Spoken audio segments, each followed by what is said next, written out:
కి స్వాగతం.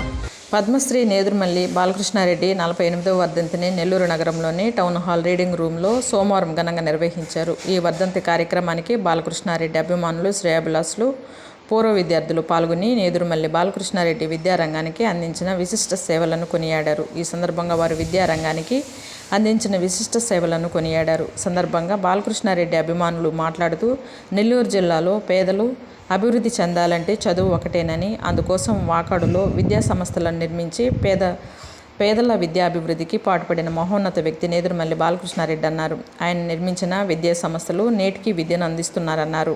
నెల్లూరు జిల్లాలోని పేదలందరికీ విద్యతో పాటు హాస్టల్ ఏర్పాటు చేసి ఉచితంగా అన్నదానం చేసిన గొప్ప మనసున్న మహారాజని కొనియాడారు. ఆయన విద్యా సంస్థలలో చదువుకున్న వారు గొప్ప స్థానంలో ఉన్నారన్నారు. పేద విద్యార్థుల కోసము పరితపించేవారన్నారు. అలాంటి గొప్ప మనసున్న వ్యక్తులు ఈ జిల్లాలో లేరని రాబోరన్నారు. ఈ కార్యక్రమంలో వర్ధంతి సభ నిర్వాహకులు గూడూరు సురేందర్ రెడ్డి, ప్రముఖ రచయిత చలంచర్ల భాస్కర్ రెడ్డి, కోటయ్య, తెలుగు ఉపాధ్యాయులు, LIC officer Ramachandra Reddy, Muralidhar Reddy, doctor Rajasekhar, Lakshmi మరియు కుటుంబ సభ్యులు, బాలకృష్ణారెడ్డి చిన్న కుమారుడు హిమకుమార్ రెడ్డి దంపతులు, అల్లుడు మధుసూదన్ రెడ్డి తదితరులు ఇలాంటి టీచర్లు నిజంగా మా అదృష్టం. అలాంటి కళాశాలలు ఉండడం అని చెప్పుకోవడంలో గర్వపడుతున్నాను. అలాగే మా టీచర్ చాలా కాలం తర్వాత మా సారాబాయి టీచర్ గారిని చూస్తున్నాను. సోషల్ టీచర్గా ఉండేవారు. అట్లాగే రామన్ గారి భార్య. సరే, విద్యానగర్ నుంచి అందరినీ ఎలా తీసుకెళ్లేవాడు నాకు అర్థమయ్యేది. ఇప్పటిలాగా బస్సులు లేవండి, ట్రాన్స్పోర్ట్ ఆటోలు లేవు, కార్లు లేవు. మేము ప్రతి ఒక్కరు మా వేడుకకు అక్కడికి వెళ్ళేవాళ్ళం. వాళ్ళ ప్రాంగణంలో మేము అక్కడ కూర్చొని చూసేవాళ్ళం. అలాంటి హాల్లాగే అనిపించేదండి. అలాంటి అద్భుతమైన కార్యక్రమాలు చాలా నా కళ్ళతో నేను చూసిన.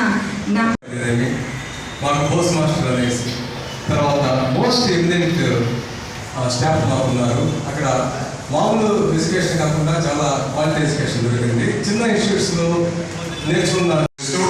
వారి కుటుంబాలందరికీ కూడా ఈ మంచి పొజిషన్ని భగవంతుడు కల్పించాలని చెప్పేసి ఇలాంటి చాలా మంది కోరారు. 48, 49, 50 అది నేను కాదు, ఎవరైనా చేస్తాం.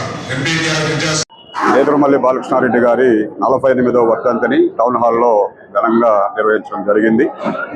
అంటే వాకాడు గ్రామంలోనే వాళ్ళు వర్ధంతి చేసేవాళ్ళు. అయితే మా పూర్వ విద్యార్థులందరూ కూడా నెల్లూరులో జరిపితే బాగుంటుందని ఒక చిన్న ఆలోచన కల్పించినందుకు టౌన్ హాల్లో మొట్టమొదటిగా సమావేశం ఏర్పాటు చేశాం.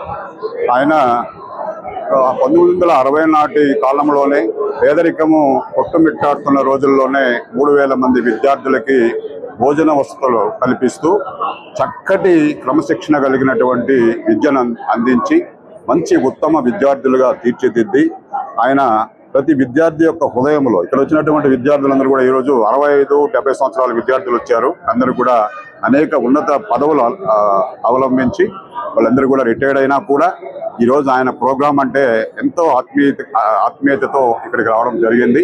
ఎందుకంటే ఆయన చేసినటువంటి సేవలు, విద్యార్థుల పట్ల ఆయన విద్య పట్ల ఆయన చూపినటువంటి దోవ అనేక మందికి వెలుగునిచ్చింది. కాబట్టి వారికి పద్మశ్రీ ఇవ్వడం అనేటటువంటిది ఆ రోజుల్లోనే జరిగింది.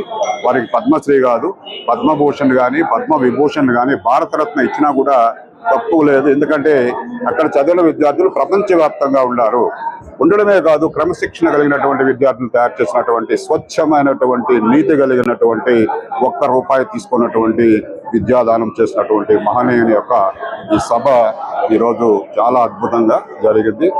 నేను అందరికీ కూడా ధన్యవాదాలు తెలియజేస్తాను. నా పేరు చలంచర్ల భాస్కర్ రెడ్డి.